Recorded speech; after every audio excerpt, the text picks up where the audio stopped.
session of the webinar.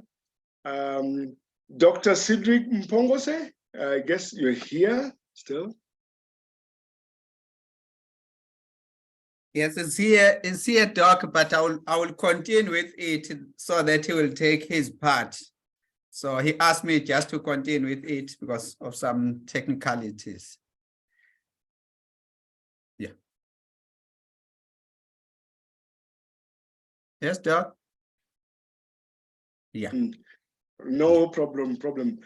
So we will continue from there. I'd like to invite you to then start off this session. And as I said, we've lost a bit of time, but no problem. I'm sure we can find a way of working around this. We'll be a little creative in the way we use our time so that we still finish around and about 1 o'clock, because psychologically, there's something that happens at around 1. People normally start feeling that, okay, it's already 1. Yeah, time for lunch.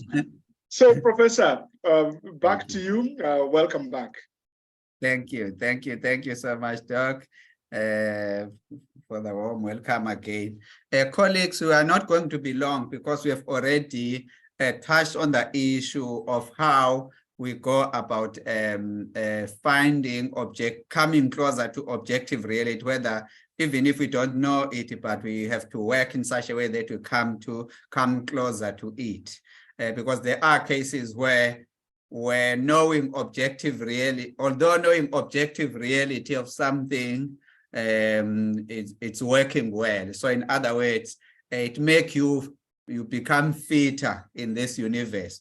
But at the same time, there are cases where you need to use the user interface, like the example I've used to say that if you deal with Microsoft Word as the icon, it's better to use icon to get things running as the user interface. But it does not mean you know the objective reality of Microsoft Word.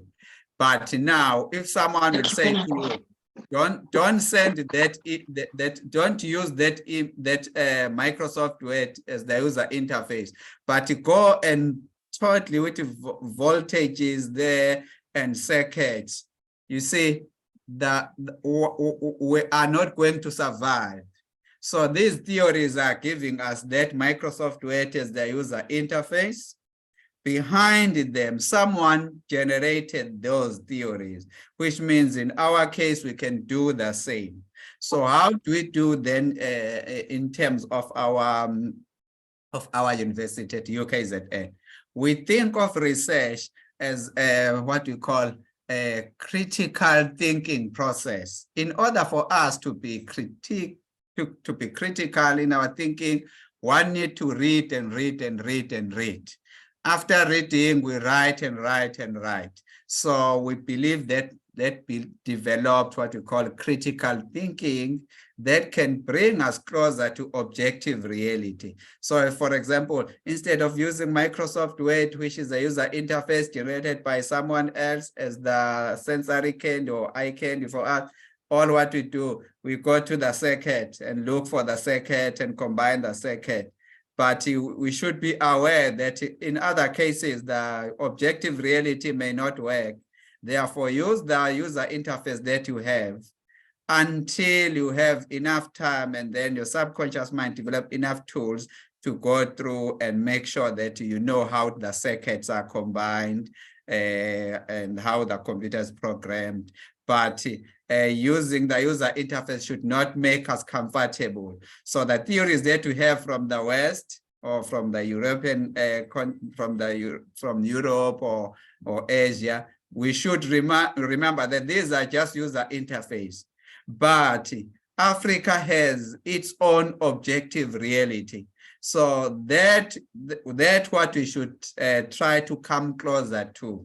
We may use this user interface from other continents, but we must as much as we can. Therefore, when we write studies, then we are writing studies that are trying to bring us closer to that objective reality. So knowing our objective reality will help us to develop tools that will come closer to objective reality. Because one colleague indicated that if you can tell a story about other people, but you don't know your story, something is wrong there, because you are not going to be joyful in life. You will only be joyful in life when you are able to tell your story according to your needs. If you are allergic to red meat, you should be able to articulating that to the world, to say, yes, according to professionals, red meat is healthy. However, when you give it to me, it gave me some stomach cramps. Therefore, what will keep you joyful in life is that you find something that will go according to the need of your stomach. So your stomach has its own objective reality. Therefore, once you find it, you will then be able to help others around you who have similar problems. So with research, then we are trying to find that notion. Now, what do we do then in our case? In our case, we first go for what we call list of accredited journals. So our university has published it. It publishes every year, as you can see there. These links are linking us to all accredited journals, locally and internationally.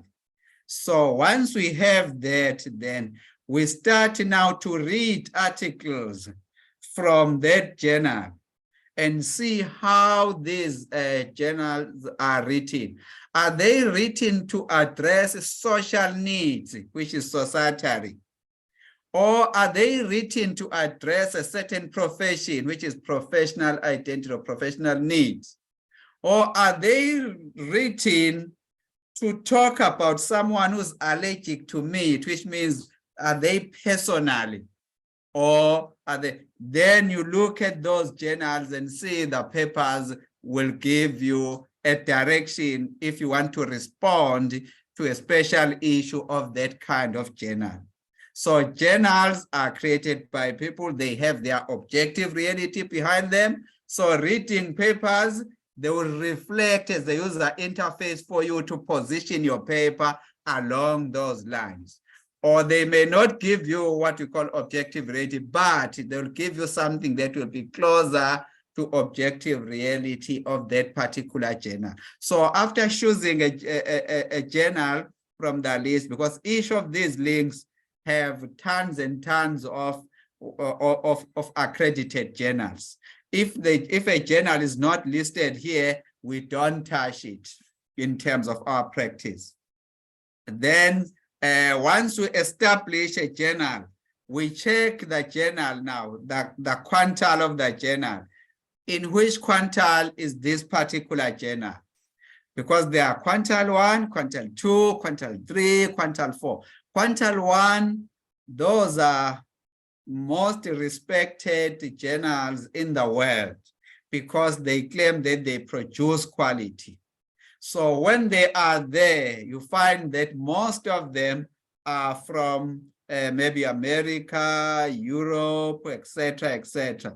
So much that this side we are also trying through our chief editor-in-chief to say, let's have those that are coming from Africa that will represent our objective, that are closer to our objective reality.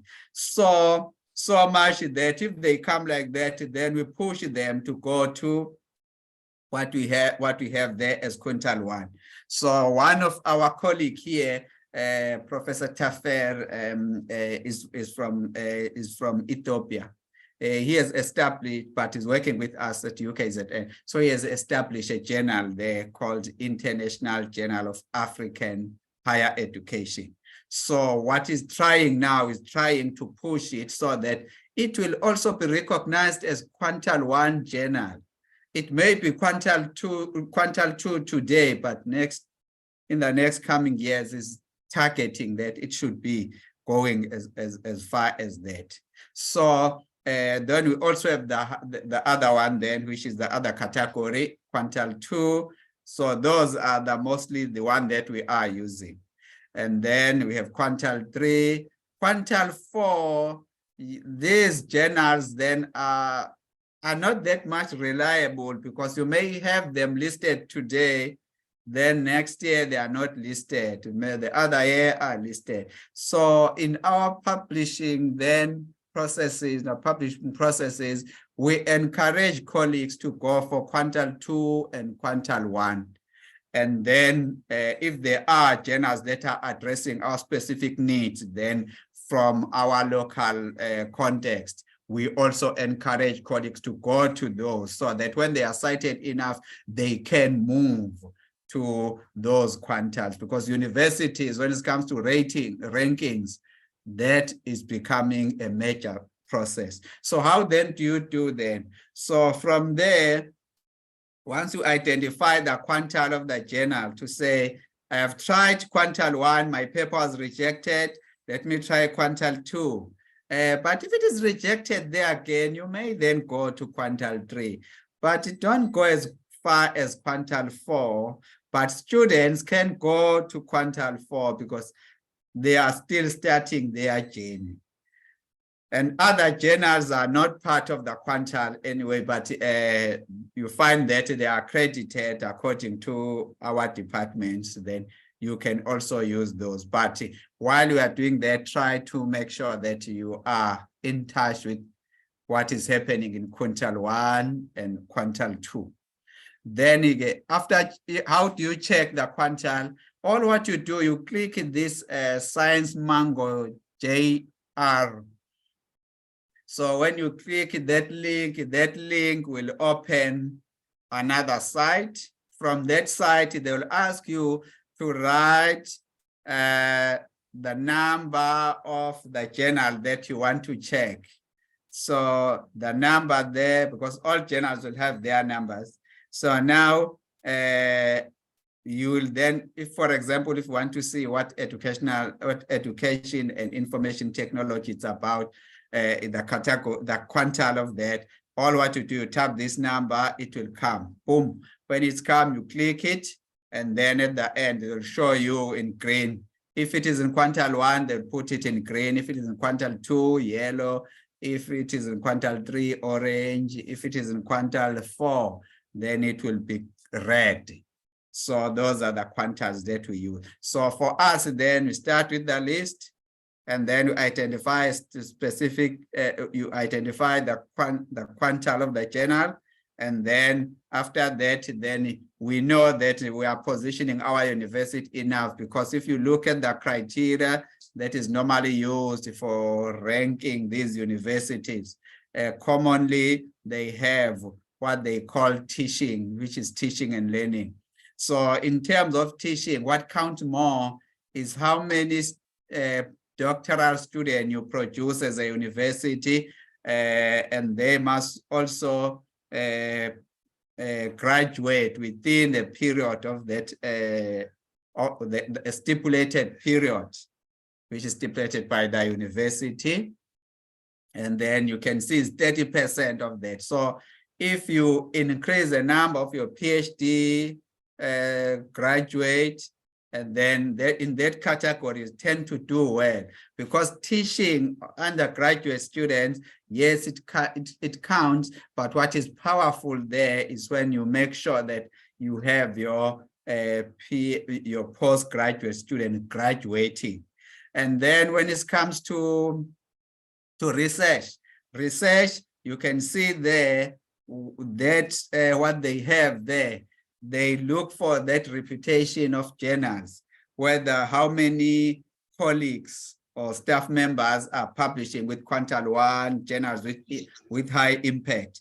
That in then 30%, you do well. And then automatically, if you are doing well there, you have these quintile 1, these journals, academics will be cited.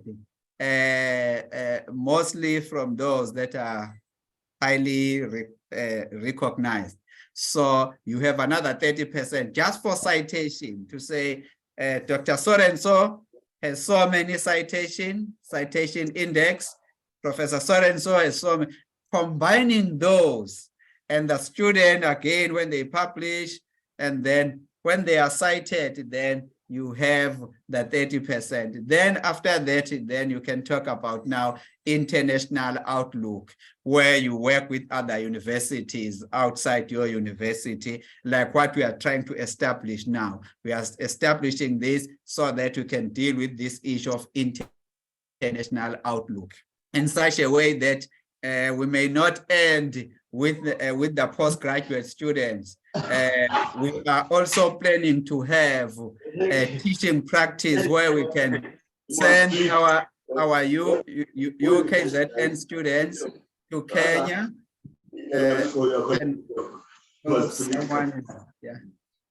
Dixon, please mute yourself.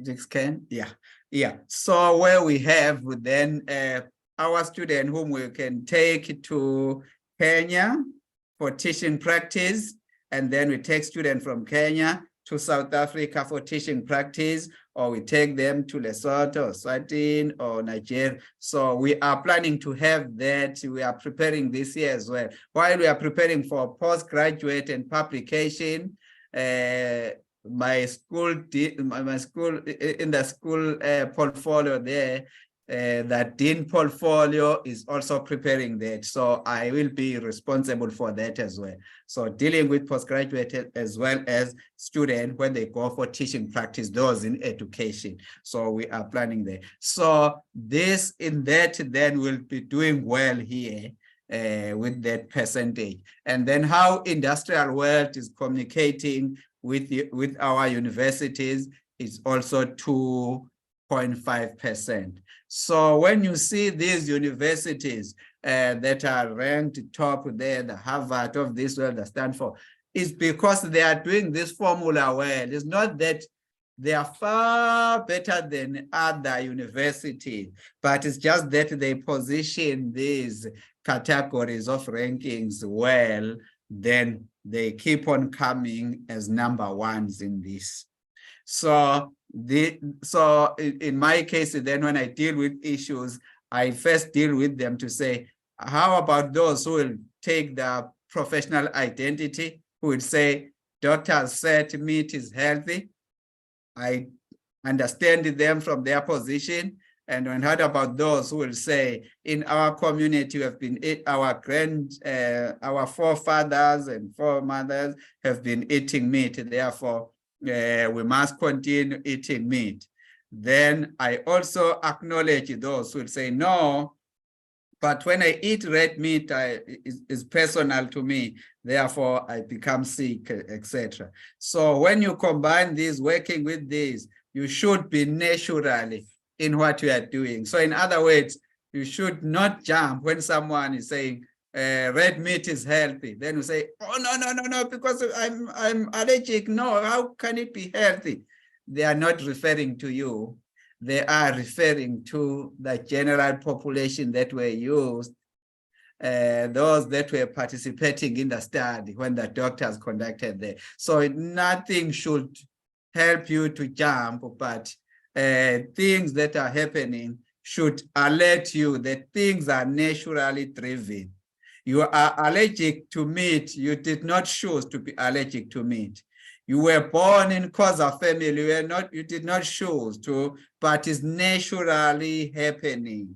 So when it's naturally happening, you know that there are Smithies out there who did not choose to be in the family of Smith family, but they are naturally driven. Therefore, when we work with research, we must work in such a way that we try to bring a lion and the zebra in harmony. So we bring these. So whatever approach that is working well for you and is working well for other person, so when you meet that individual, then try to negotiate that instead of being against what this individual is doing. Because the moment you start to say you are against, you are closing possibilities of bringing justice into what you are doing. So keep on fighting with other people to say, no, people are using this is no, it cannot be wrong.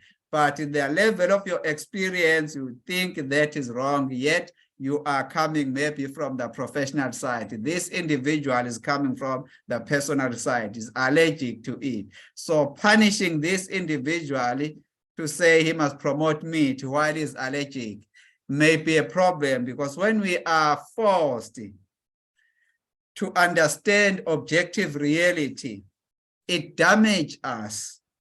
Like when you were to use Microsoft Word and then someone start to say to you, no, don't use Microsoft Word as the icon, but to go and combine circuits and that. You see, how many of us will be able to do that? None of us, therefore, we are damaged by the situation. So when we have then this frame, then is the frame that we normally use. Then what is the structure of the paper then? Structure of papers, usually from experience, and I'm sure colleagues will also support this, that usually you must first make sure that you know what is the phenomena of what you are doing is the key. If you are talking about engineers' experiences of designing the bridge, if you use experiences as a phenomena, your writing, your article should show us how you articulate those experiences, you define experiences. Wherever you go, you must always go back, like what we had with the pictures, that you must always go back to the number, that you remember you are looking for the number, therefore it's your phenomena. Pretty people, it may be your focus. Or you do it the other way around to say, pretty people is my phenomena, the number is my focus. It doesn't matter, you articulate it, but you must definitely have a focus and the phenomena. You have a phenomenon, what you will say is your phenomena, and what you will say is the focus. Then you bring the context. Colleagues indicated the issue of context, that yes, the context is always important as well, how you bring it. And then you should just indicate the source of data. So a good title may bring these issues forward before we even start to deal with the issues, so that we don't miss the phenomena. So we miss the elephant in the house, and then we just look for small issues around us. So then you also have the purpose. What is the purpose of the study? Purpose of the study, usually studies, you'll see the purpose coming like explore, when you work with this interpretivist paradigm and those paradigms. And then sometimes you can see investigate, usually when you work with positivist paradigm, which is vertical. So you will see that investigate, determine, examine, explain. So there are those terms that are used for setting the purpose. And also there are objectives and research questions, or others will use hypotheses if they are taking the positivist paradigm.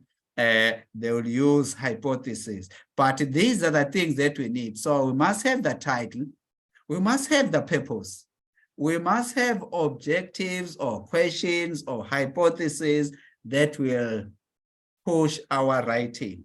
And then we must problematize what we are writing. So usually people will say, what is the problem? We don't have a problem in research, but we have a problematic issue. Problematic issue is what guides us to deal with research. For example, if I were to decide to take 10 wives,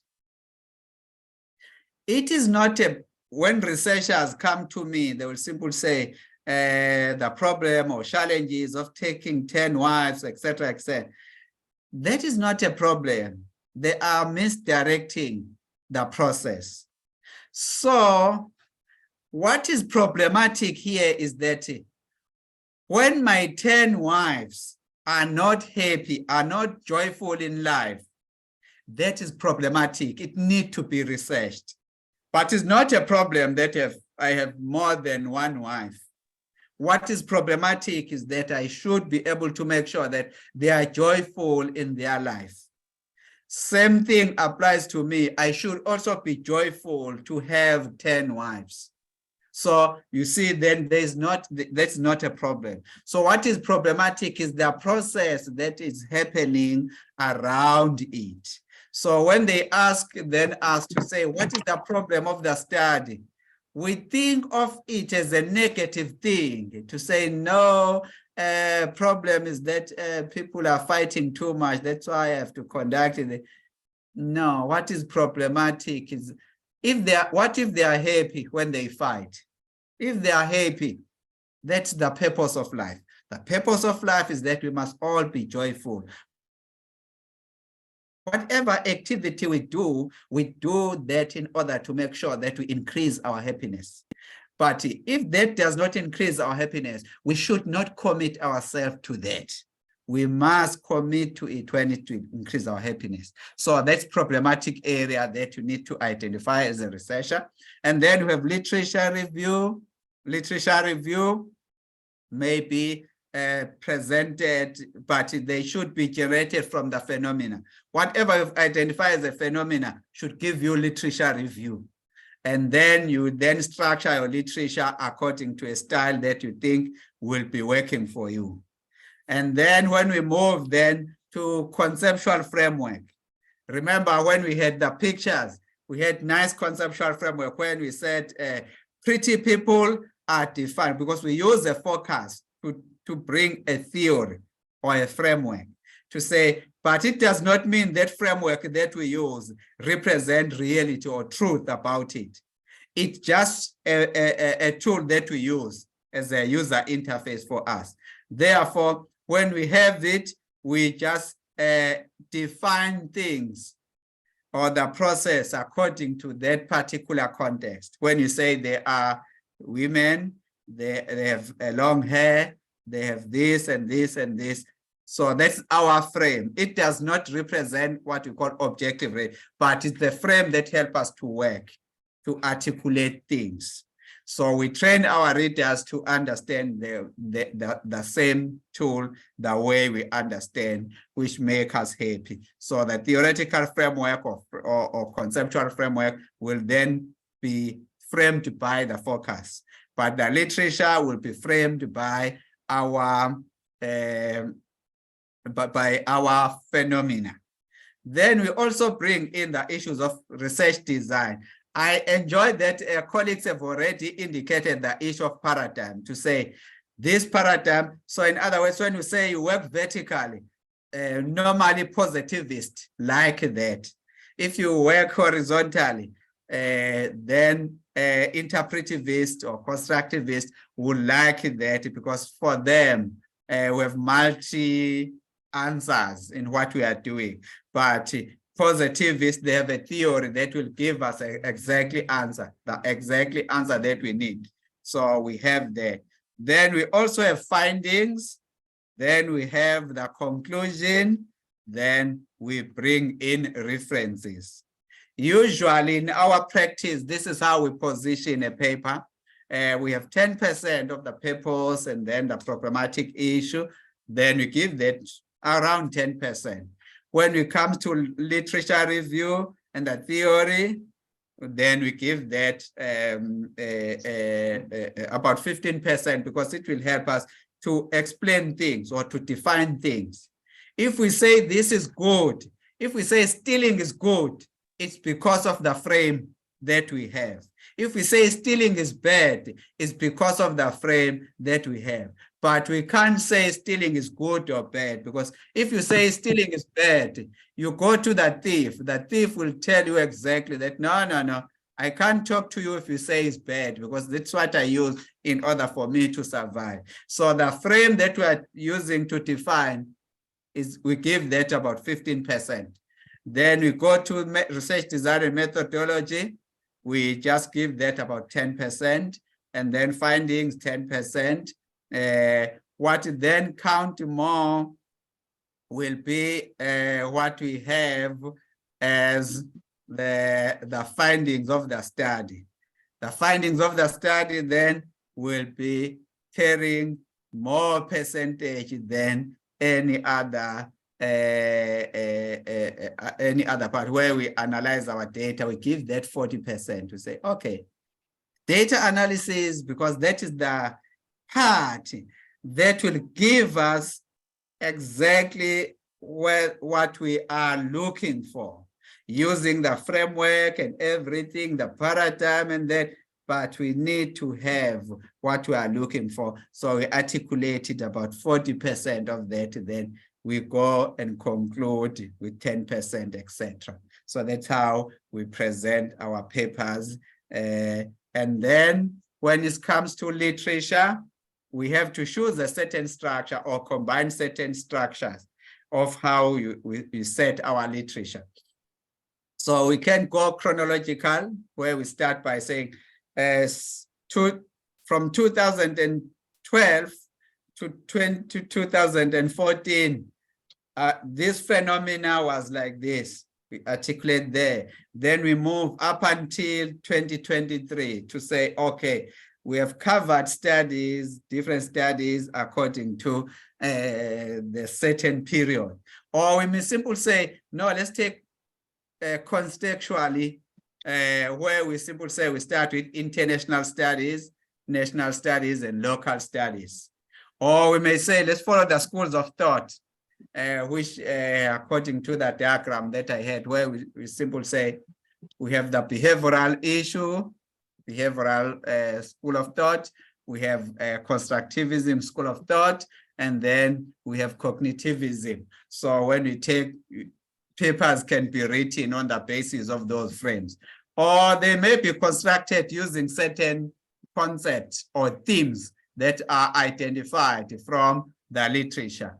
Therefore, those are also working well, or according to hypotheses or cases, or but you decide as a writer what method you follow there in terms of structuring your literature. So your literature should be structured according to that particular one. And then here's an example. If I say I have my focus there as the number of pretty people, and then focus is pretty people. So in my writing here, I should be able to identify specific issues that are coming from the literature. Then I interpret them as proposition. For example, if I say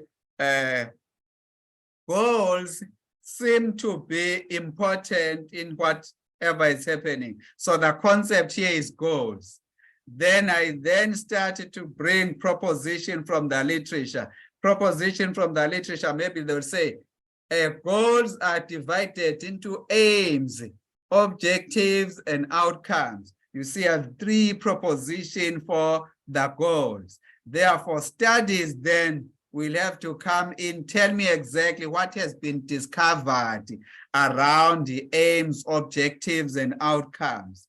Maybe if you find that aims have been covered so much that all studies or issues of goals are covered through what we call aims, then we may then start to say there is a gap because outcomes are not represented. So none of the studies have pushed for the outcomes. That is the gap that we have seen and identified. Then we bring in the gap then to be the basis of our discussion and debate. Then our literature then will be framed well according to whatever structure we have chosen. And then after that, then you may start to say, now, why do we read literature then? Why literature review? Because we are trying to avoid duplication in terms of studies. If someone has already conducted a study on perception of teachers, of UKZN lecturers in doing this and this and this, you may not necessarily go back to that perception of UKZN lecturers because the part has already been covered. Maybe take another phenomena which will be related to the problem that you are trying to address.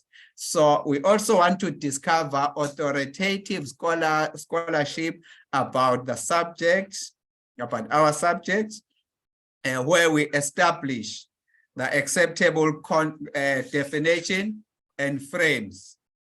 So definition and frames are presented by our disciplines. So once we have those covered like that, therefore, they are published, they are prescribed. So when you do something on curriculum studies, therefore, you know terms that are used there, concepts that are used there, then we have that so that we can be able to share that with other disciplines. But it should be clearly defined from the literature position.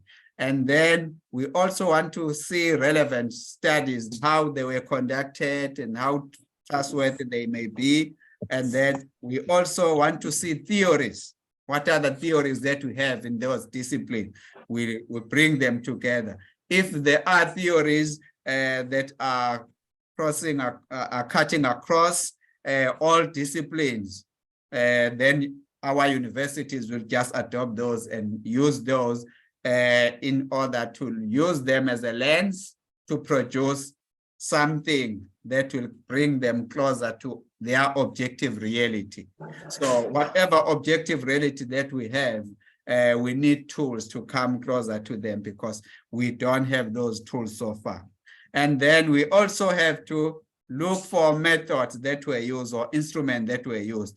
Then when we read literature on methodology and that, we'll see what methods are out there and then what are the possible methods that we can use for our situation. So in other words, you may find that you are going there with a tool that was described or published by certain scholars.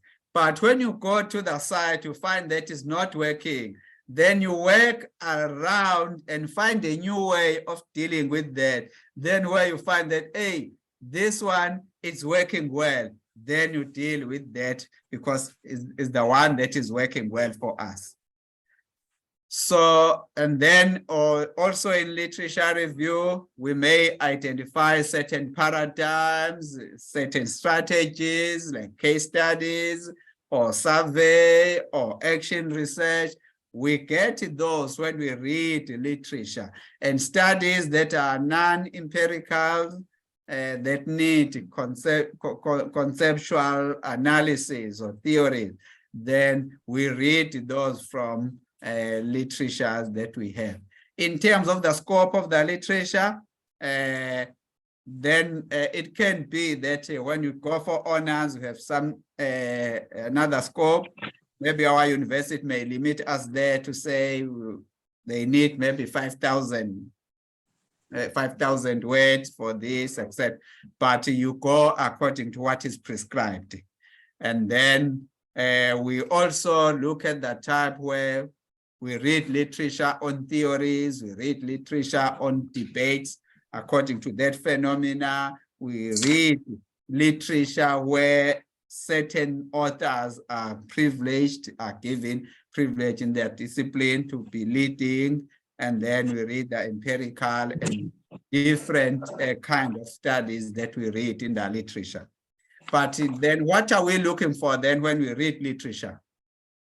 You make sure that you are able to summarize that debate in the paper that you are reading. You are able to summarize it.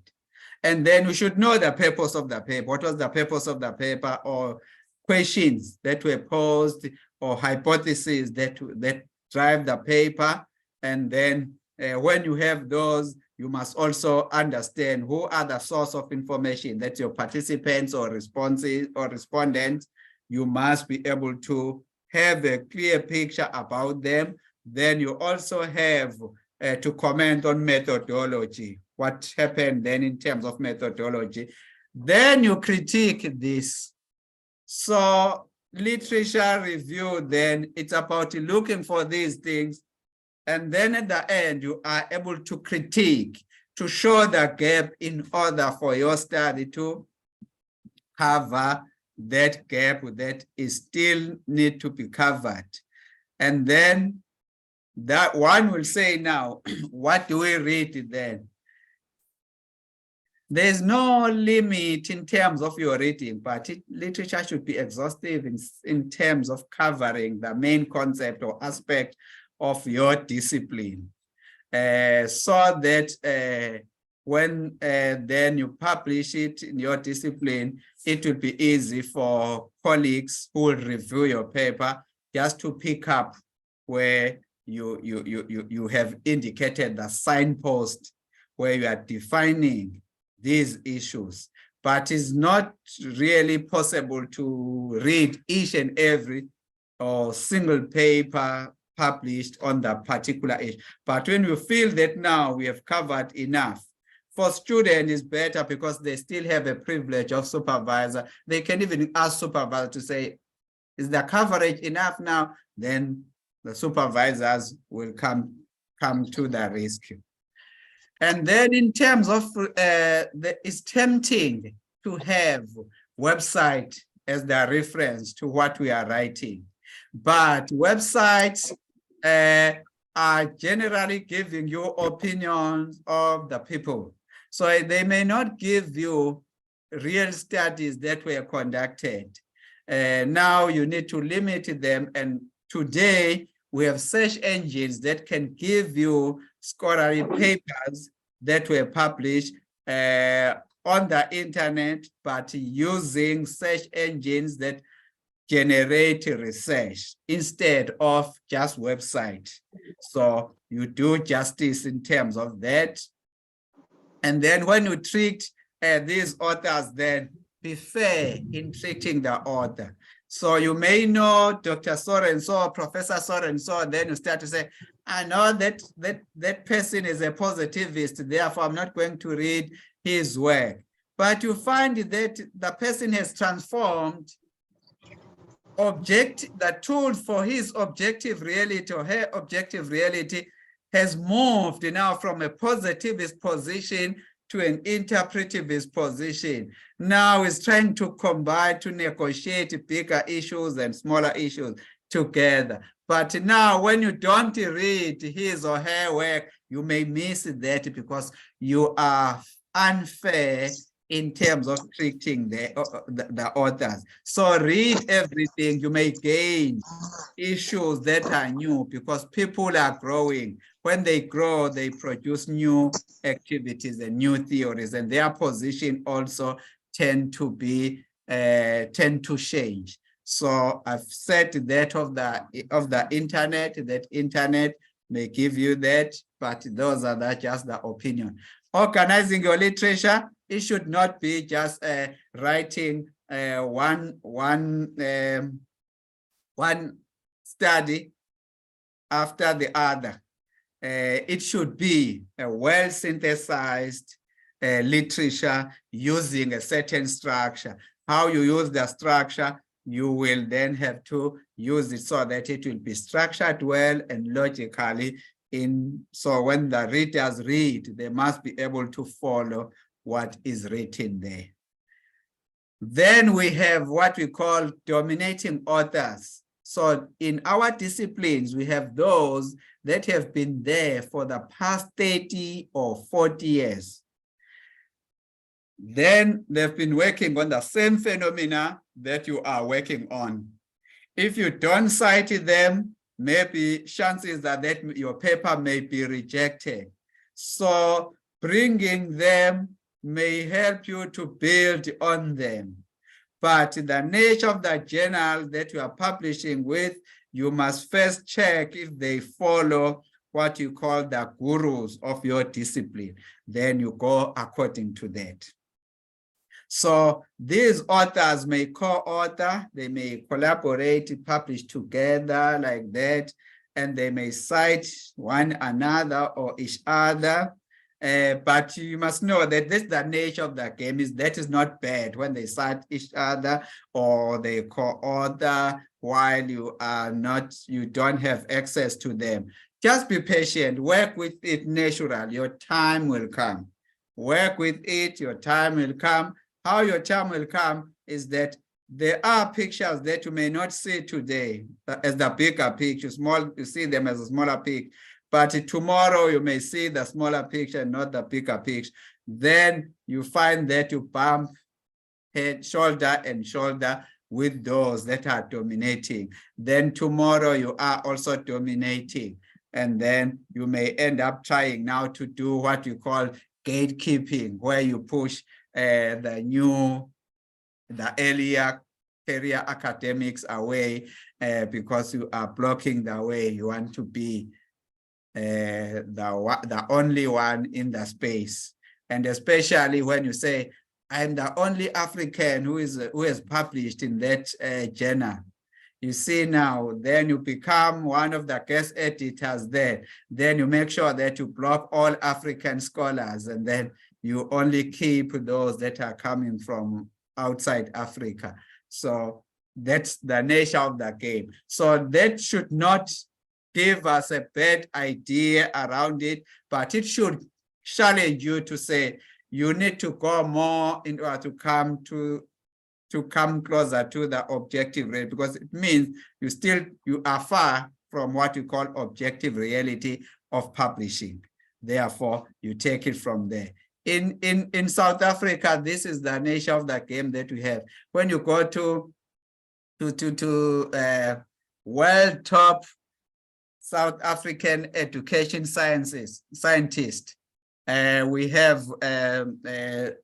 our senior academics there leading in the top 10, where you can see Professor Jonathan Jansen,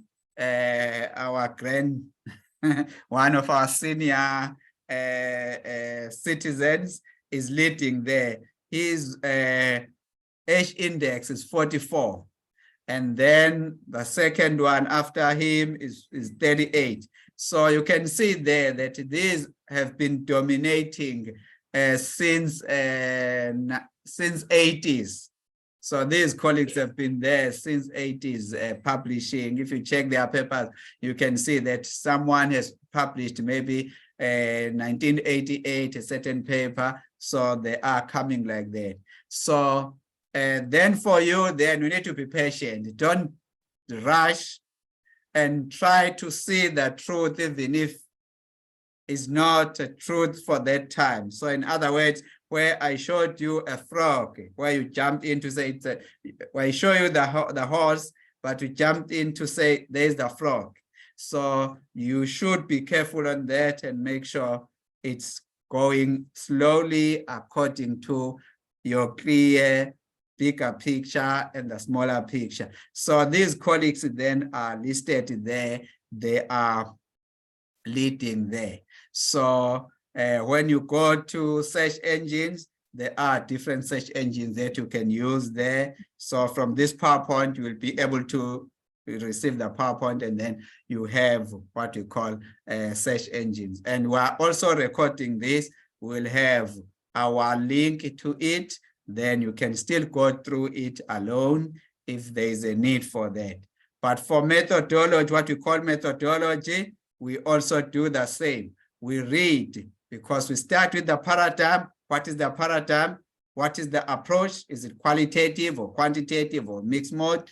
And then we work according to that. But when we are working according to that, we must remember that we'll be theorizing here. We read literature on all the issues. It can be the issues of ethics. What are the issues of ethics? What are techniques of writing? And then when we produce, what are techniques of data generation or collection? Then how do we produce this data?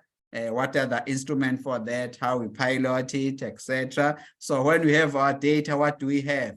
We have our data, we refine it nicely, we code it, and then we have the first descriptive analysis of the data where we just describe it. And then the next part, that's where we start now to give it the findings. Once we have the findings, we discuss them, we evaluate them. What we had as a literature, it's coming from the bottom. That, remember, we started with literature review as well as the theory that we have temporarily as the lens to look at the issue. Now that we have done that, we produce our themes now from the data, and then it should also be able to produce a theory which will combine the themes from the data and the concept from the literature, and then the blue part, a concept from the literature. And then we have the theory that may be produced by that literature. And then we have our data there discussed. Then we produce what we call thesis, a paper or a thesis. And then paradigms, you may see them there. There are different paradigms that we have where the dominating one used to be positivist paradigm, which will say there's only one answer in this world, etc. And then there's also another one called interpretivist, etc. There are many paradigms that, but when you read on this, when you look at this, then go to Google Scholar and type each of these, you will be able to generate papers that you can read or books that you can read on each of these paradigms. But try to make sure you work within a paradigm. If you work outside the paradigm, you may not define certain issues because you will simply say stealing is bad, yet the paradigm that you are using is saying stealing is good if it is for survival. Therefore, you miss the point there in terms of losing the paradigm. So the paradigm should be a part of that. So when we deal with issues of qualitative and quantitative, we have some concepts that are useful there, where you can see there that in quantitative, they are looking for numbers. Qualitative, quality, because they challenge why things are there, they go deeper. And then this side, they have hypotheses. This side may have questions. This side may have variables, which they use to articulate things. So variables, they may have, if they have two variables to say, teachers drilling method is promoting higher performance. So teachers drilling method may be an independent variables. And then the dependent variables may be higher performance. So they articulate that and deal with that. When it comes to participants, this side they say participant, this side they will say these are respondents because they are responding, but this one are participating in discussion. Then these are the terms that are normally used, different terms. But combining these, we have mixed methods where we mix quantitative and qualitative. Usually the paradigm that seems to be useful at the moment is that of pragmatic paradigm. That pragmatic paradigm can use either qualitative data or quantitative data or both. It can work like that. So the moment you say coming from qualitative data, you say data collection or data gathering, then the reviewers will simply say, no, you are missing the language of qualitative approach, because qualitative approach, they generate and produce data. But this side, they collect because that data are waiting there for them to collect using a specific theory where they collect using that theory, that tool. So it's collection or gathering, something that is already there. So you see the language of the paradigm is very important because that's where we may not articulate things accordingly. So this table again, I just put the tentative ones that you may look at when you have this this presentation, and then you look for more information around them so that when we meet on the 12th and 13th, if we decide to say we'll meet on the 12th and 13th of May, we may start to say these are the issues, some of the issues that will be discussed. I think with those indications, colleagues, let me stop there so that we go towards conclusion.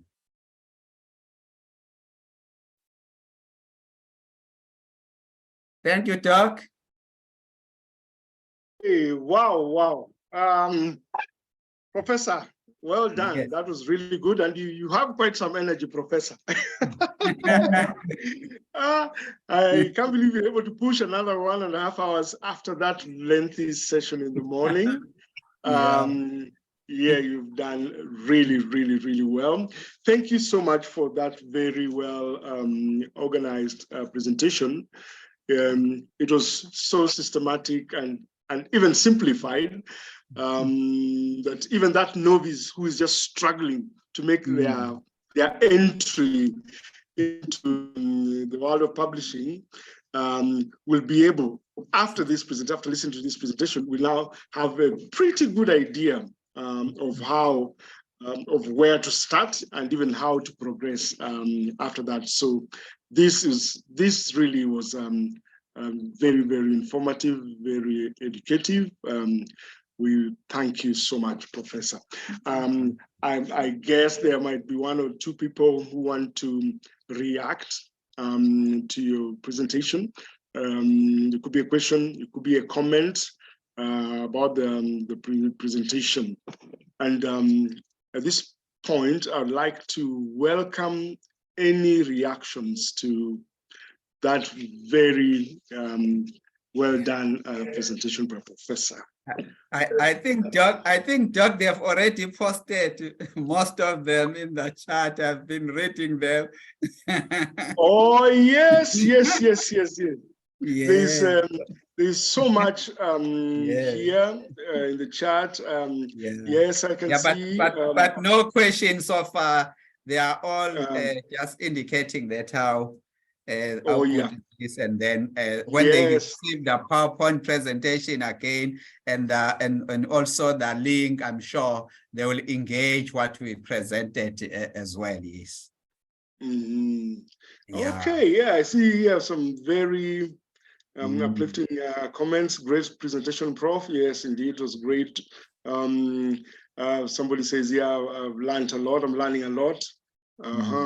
And so on, very educative. Thank you so much, Professor. It was a very good presentation that we all agree. Would you mind sharing the recorded presentation? Yes. Okay, yeah, we could consider sharing, if it is okay, sharing that presentation. I would like to listen to this again. I could listen to this again and over again. Somebody says, yeah, great presentation. Please share the recording for further reading. Wow, this one is just wow. Yes, Doc.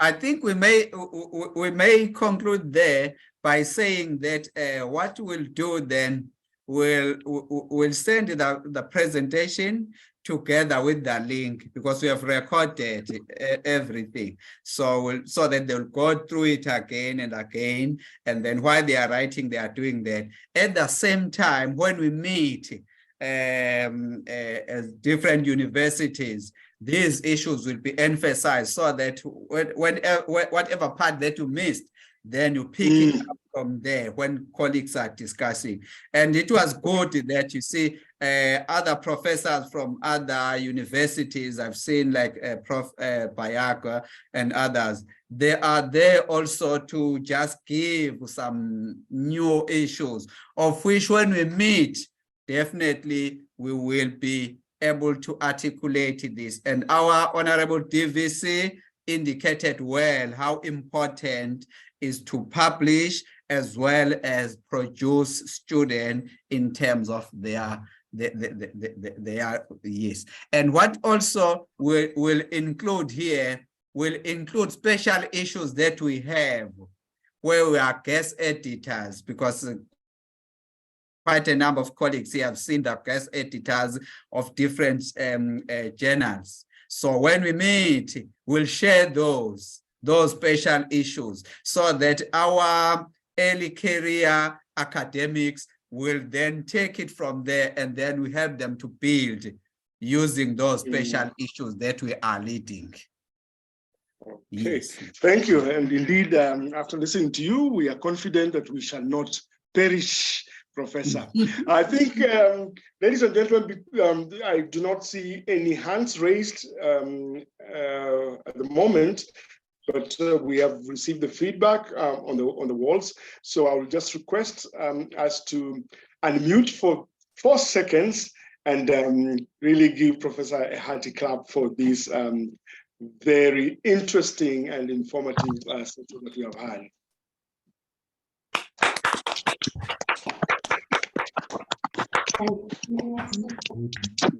Thank you, everybody. Thank you, everybody. So we are coming to the tail end of this webinar. I know we have all enjoyed this. We have also learned a lot. Let's be patient for the next 10 or 15 minutes so that we wind up together and call it a day. The program reads that we shall have some closing remarks from the Dean, and I don't know if the chair wants to invite the Dean. I guess he would want to do that, to invite our Executive Dean, Professor Samson Ondigi, to give the final remarks. Chair, that is Dr. Njehia. Are you here? Yes, I'm in the room. Over to you, Chair. Okay, thank you, Dr. Ogolla, for being our able MC. You have steered it quite well. As I welcome the Dean, I would also like to take this opportunity to thank Professor Simon for the very nice presentation. I think we have been good. When I'm looking at the participants, I think we are still the numbers that we had in the morning, and maintaining that number for those many hours, it only means that the presentation was quite informative. So I've enjoyed everything, and I've also enjoyed this last bit on publications. I think it's an eye-opener to many of us. And I believe that both the staff and the students have picked a number of things that can help them to move in the world of publishing. I've also liked the way you have looked at the literature review, how to do the literature review, because if colleagues, we are to be honest, I think this is an area that we don't give a lot of attention to.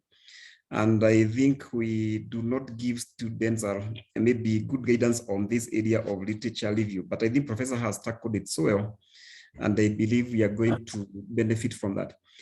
So, like Professor Simon has said, this is a continuing program, and there will be other meetings, and when it is confirmed, we are going to communicate to all of you so that we can be part and parcel of this journey now that we have started it together. And with those few remarks now, it is my honor to invite the Executive Dean, School of Education and Lifelong Learning, Kenyatta University, Professor Samson Ondigi, to give his closing remarks. So, Professor, I can see you are there. You are welcome. I know you have been with us. You have listened. So it's your time now. Well, thank you, Chairman, Dr. Mukirai. Good afternoon, participants who are here. Good afternoon. Good afternoon. Good afternoon. Good afternoon. Well, it looks like the energy has gone down, but I remember our master of ceremony had indicated that by around this time the clocks will be measuring the other way. So mine will not be too long. I don't want to keep you because we have been listening and we have had quite a very beautiful presentation. Let me first start by acknowledging our DVC Rio, who gave her opening remarks when we started this webinar. And I wish to take this opportunity to thank our presenter, who has really talked for this almost 4 hours. But we lecturers, that is what we do. We are second to those who are in the forces, because those who are in the forces do what we do. I want to appreciate Professor Simon Becky, who has really taken us through this beautiful presentation, which is quite enriching. I also want to appreciate the chairman of the Department of Management, Policy and Curriculum Studies. Staff reporting template, teaching staff, tutorial fellow, reporting Yeah, template. here in the School of Education and Lifelong Learning, Kenyatta University. And even also want to acknowledge our Master of Ceremony who has done a wonderful job, and all of us participants who have been here for these 4 hours that have provided audience to our presenter. I want to thank you very much for being there, because our presenter would have been there, and if there was no audience, he would have not made the presentation that he has made. What I would say that the organizers of this webinar did a good thing this far, because the topic that we have listened to here that has been presented to us, which was on writing research, publication and supervision models, is very timely at a time like this, when we have listened to what the presenter has presented to us. In fact, the presentation was very enriching, because he's gone through what it takes to supervise, what it takes to, to do publications. And now at the tail end of it, when we listen to what it takes to be a good scholar, I think at the end of this presentation, we have gained a lot that we can use this information in making us to be better scholars and better writers in our every form of the research works that we undertake. I appreciate that, yes, writing, or what we call academic writing, is a long process. It starts from when one conceives of an issue, an idea of what you want to do, and then you get into it to carry out a study. And we have been taken through what it takes for one to refine what you are doing to come up with a publication worthy people reading or having an understanding of the issues that have been raised. I think what the presenter has done this far, he has carried us through the processes of supervision. And as we know, those of us who are engaged in supervision, there is a lot that is required, but I think he has unearthed a lot of things that if we follow what we have learned, then we are going to be better supervisors. However, as much as all what we have learned today is quite useful, there are also issues, especially when we are doing supervision of our postgraduate students, that though we didn't, the presenter did not handle this much, but it will come in another, in another presentation. Ideally, our students, as much as well, they are there for us to supervise them. They also face a lot of challenges, but we in the field, as much as we try to get them out of the valley to the hilltop, as our presenter put it, yes, they also need to pull up their socks so that as we supervise them, we have a common ground where we meet and we share. Of course, he outlined some supervision models, which are very clear and which if we follow, then we can be able to achieve much in our academic fields. And the information which I found was very useful and healthy unto us. And when he shares with us this presentation, we'll be able to learn more. And if we put into practice, then we are going to be better supervisors. But equally, if we have another forum and we deal with the challenges that our supervisees, that is our students, are facing, then maybe we will also be able to guide them and help them to come out of these challenges, and then we build them to be better to be better scholars. All in all I can say is that this presentation was very informative. We have gained quite a lot, and we are better placed now that as we continue in our endeavors in supervising these students, we are going to do a better job. Further, I would want to observe that once we get into such kind of endeavors and collaborations, inter-university collaborations like this, it creates an environment for us to enrich ourselves as scholars, and we share knowledge, which makes us to be better scholars in our professions. And it also gives us a chance as institutions to collaborate and create linkages that we are able to share, not only in the academic field, but in the limited resources that we could have available, because through this we can have other linkages in terms of exchange of staff and students, which will give us an environment to know what's happening in our institutions or out there. All that I can say is that we have had a good time, and we are grateful to both our institutions for giving us this environment. As the chairman said, this kind of arrangement has been there for quite some time, but due to unavoidable circumstances, we were not able to meet here in KU and have it face to face, but technology has enabled us to meet, and we have shared. So mine as the Executive Dean School of Education, I promise that I strongly support such kind of endeavors, and I'm there to support such kind of arrangements and to strengthen our relationships and to have more of these forums where we exchange freely like we have done at very minimal costs.